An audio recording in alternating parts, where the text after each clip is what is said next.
Olá, muito bom dia, boa tarde, boa noite. Eu sou o Vinícius, não sei que hora você está assistindo nesse vídeo. Bom, eu e o meu grupo, a gente vai estar apresentando esse vídeo para vocês sobre demografia. Inclusive vai aparecer uma teoria do Thomas Malthus, não sei se é assim que fala, Malthus ou Malthus, explicando a sua forma de pensar, né, a sua teoria. Então, fica a gente no tema da demografia, vocês vão gostar. Então, é isso. Deixa o like, comenta se você gostou. E é isso aí. Até daqui a pouco. Bom, eu, Vinícius, aqui de novo. Então, vou começar o tema. Já dar um rumo para vocês. Então, eu já vou começar aqui, tá? Então, vamos lá. A relação entre população, recursos naturais e poder territorializado é um aspecto central da história da humanidade. Desde os primórdios, a sociedade vem competindo pelo acesso e controle dos recursos disponíveis em seus territórios, mudando não apenas dinâmicas internas, mas também relações entre nações. Essas interações são complexas e multifacetadas, influenciando a distribuição de riquezas e até conflitos geopolíticos em larga escala.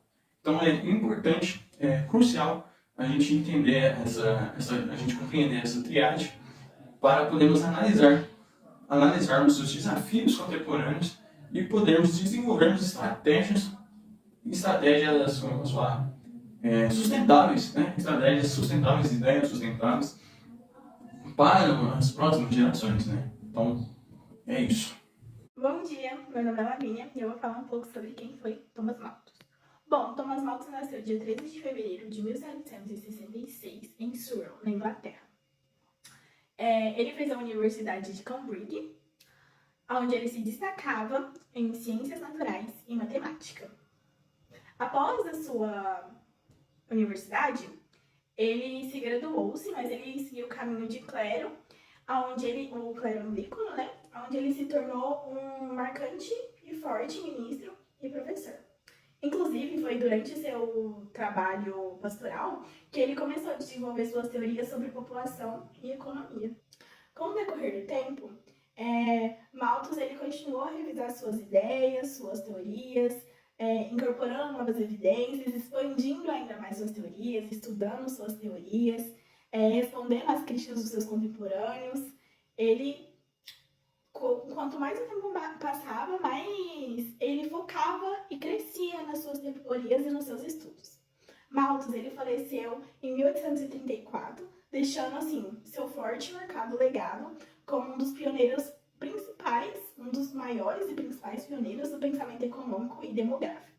Bom, após falar um pouco sobre a vida de Malthus, nada do que menos importante do que falar sobre uma das suas principais e mais famosas obras, que é o Ensaio sobre o Princípio da População. Ela foi publicada pela primeira vez em 1798 e assim, ela dividiu opiniões pelo mundo inteiro. Ela ficou super famosa, todo mundo tinha que falar sobre a obra. Assim, ela cresceu e ficou extremamente famosa. Então, assim, ela foi uma das suas grandes obras, uma das suas principais obras e uma das mais importantes também no seu legado marcante. Bom dia, meu nome é Calma e eu vou falar sobre a teoria malthusiana. Bom, a teoria malthusiana ela foi criada em 1798 por Thomas Robert Malthus e ele argumentava que a população terrestre ela crescia mais rapidamente do que a Terra conseguiria suprir essa necessidade.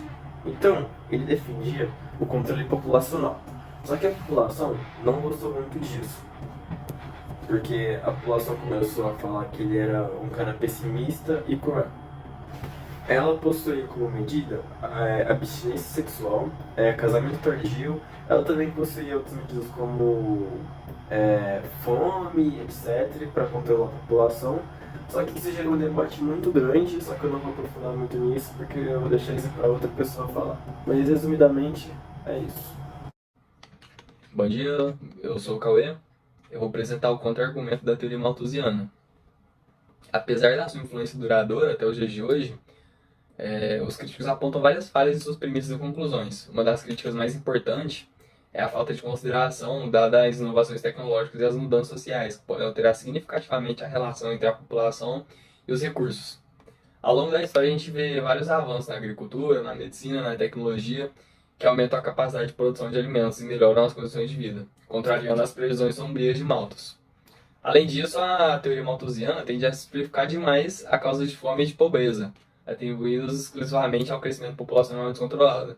Só que, na realidade, a fome e a pobreza são fenômenos muito mais complexos do que isso, e são influenciados por uma série de fatores interconectados, incluindo desigualdade de renda, acesso desigual aos recursos e os sistemas políticos inadequados. Portanto, uma abordagem mais holística e multifacetada é necessária para abordar essas questões de forma eficaz e sustentável. Bom, então eu vou estar explicando sobre população, recursos naturais e desenvolvimento socioeconômico. Bom, quando há um aumento na população, um crescimento populacional, o que acontece? Bom, aquele território, aquele país, ele pode entrar em declínio uma certa questão. Se tiver um grande crescimento populacional e o consumo ser alto, né? Logo, os recursos naturais ali vão entrar em escassez. Mas também a gente tem que lembrar que há um ponto muito bom nisso, quando há grande produção desses recursos. Então, aí, quando eu tiver esse grande crescimento populacional, também vai ter uma grande produção. Mas a gente também não deve esquecer que não é só os recursos, a quantidade de recursos, né? A quantidade de recursos, mas também como é distribuído, né, esses recursos para a população. Esses recursos estão sendo distribuídos, muitas das vezes, de forma desigual, causando aí, empobrecimento na população, as pessoas entrando em total pobreza. Né? Então, assim, a gente deve pensar em soluções, como eu posso falar, em estratégias socioeconômicas para a gente preparar as próximas gerações, né? Para a gente já ter em mente o que as próximas gerações vão fazer, já pensar neles, né? Certo? Obrigado. Boa tarde, galera. Meu nome é Jefferson e eu vou tentar explicar isso de uma maneira bem simples aqui para vocês, tá? Ao longo dos séculos, o controle dos recursos naturais tem sido uma pedra angular do poder, tanto em níveis locais como globais, desde terras férteis até minerais preciosos e fontes de água potável. E o domínio sobre esses recursos tem sido uma fonte primordial do poder político e econômico. Esse controle não apenas ele moldou a relação entre nações, mas também ele tem sido fundamental para a estruturação da sociedade e na distribuição das riquezas. No entanto, é essencial a gente reconhecer que esse controle nem sempre é equitativo. Muitas vezes, vemos que determinadas regiões ou grupos detêm o controle predominante sobre os recursos, enquanto outros são marginalizados ou privados de acesso a esses recursos essenciais. Essas disparidades, frequentemente resultam em injustiças socioeconômicas, alimentando tensões e conflitos locais e globais. Além disso, a exploração desenfreada dos recursos naturais pode ter consequências devastadoras para o meio ambiente. A busca incessante por lucro muitas vezes leva à degradação ambiental, à perda de biodiversidade e à exaustão dos recursos naturais, colocando em risco não apenas o equilíbrio ecológico, mas também a própria sobrevivência das futuras gerações.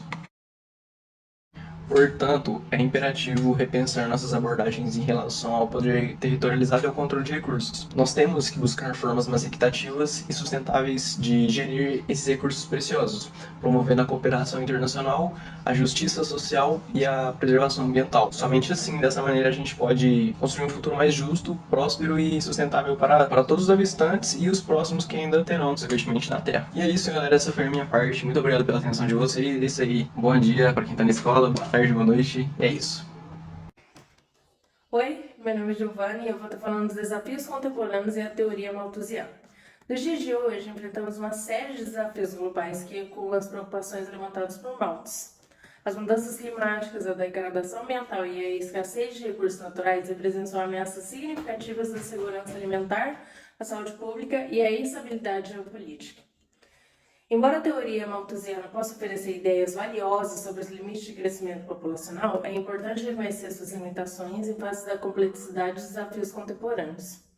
Políticas de controle populacional baseadas exclusivamente na ideia de restrição demográfica podem ignorar as causas subjacentes da desigualdade e da insustentabilidade, bem como os direitos humanos e a autonomia reprodutiva. Uma abordagem supratemporal nos permite analisar padrões ao longo da história, identificar lições aprendidas que podem nos orientar na busca para solucionar desafios contemporâneos.